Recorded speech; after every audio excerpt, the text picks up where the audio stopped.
Good morning, everyone.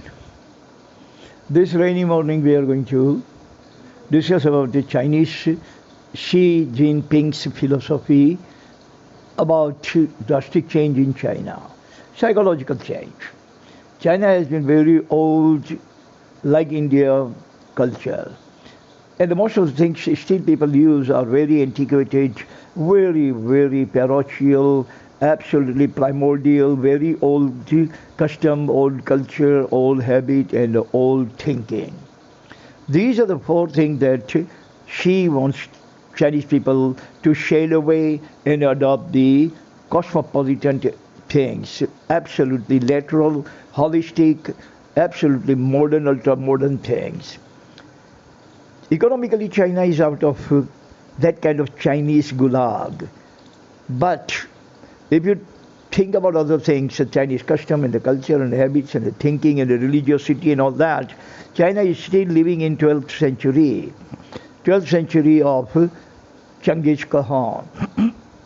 Now Chinese leaders, Xi Jinping, want to make some social changes. He made so many economic changes, logistical changes. He made lots of changes in the political system, changes in foreign relationship, and there's so many other things that he has made drastic changes. But as far as the society is concerned, he believes that unless society is going to change the old habit, old custom, old culture, and old thinking, nothing is going to happen. People must change. We cannot get the nation out of the rut of the old time, parochial time, or primordial time, or Paleolithic time, unless people are ready to get out of that kind of scenario, that kind of society. People first. That is what his motto is. People change, everything changes. People don't change, nothing changes.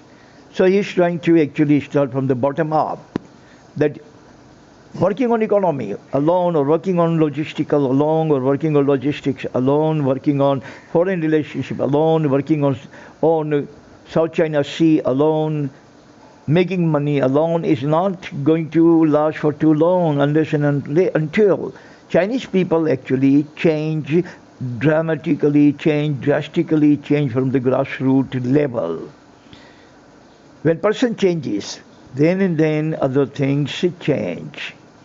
When a person changes, then and then he is able to make other things around him to change.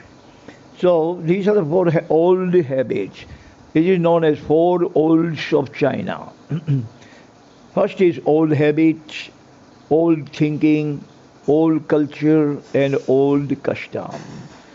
We are going to amplify one at a time, and the first one we are going to choose is old habits.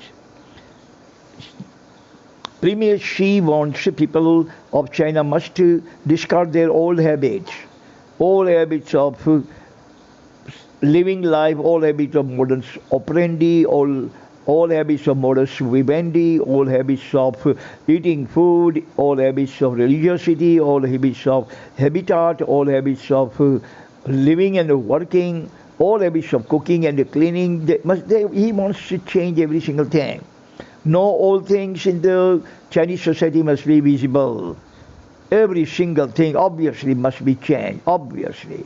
That any visitor would visit 10 years later in China, second time, then he is definitely going to find the big, drastic, humongous change in the society, in the habits of the people. Point number two is old thinking. She doesn't want Chinese people to think old way, in old-fashioned thinking. Come out of that cocoon thinking and come out of that box thinking.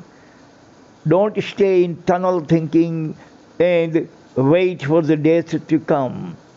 But change. Change your thinking and everything around you will change. Change your thinking about education, education will change. Change your thinking about economy, and economy will change. Think about changing your modus operandi and modus vivendi, then they will change. Think about changing the society, and the society will change. Think about changing the political system in China, and the political system will undergo a great, humongous, drastic change.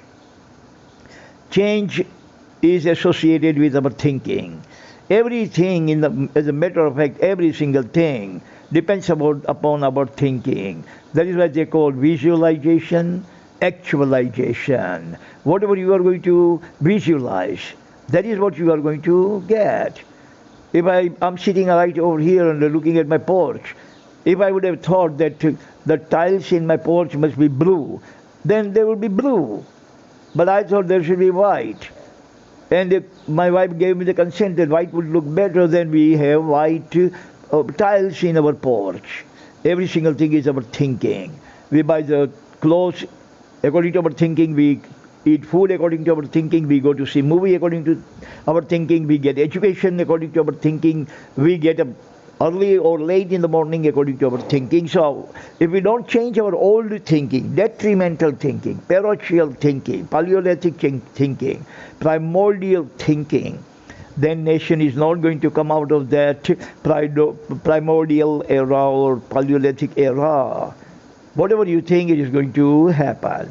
If you want to change yourself, every single thing around you will be changed. If you don't want to change anything, everything is going to remain the same until infinity. Point number 3, old culture. Everyone knows the Chinese culture is about 13 to 14,000 years old. Now that kind of culture must be changed, because 10,000 or 12,000 year old culture cannot cut in the current society, in the colloquial society. We cannot live as a primordial man or as a primitive man in the 21st century. We cannot fit. We are unfit. We cannot survive. That is why Charles Darwin has said the survival of the fittest. You must fit the society. Everyone wears jeans and t-shirt. Everyone must wear jeans and t-shirt. Everyone is educated, everyone must be educated, everyone speaks in English, everyone must be able to speak in English, everyone drives two-wheeler, everyone must drive two-wheeler, every woman is out to work, then every woman must be out to work. Society doesn't function in past. Society functions in present and moving towards the future. Works function in the present and moving into the future. Past is all gone, is dead and buried like a doornail.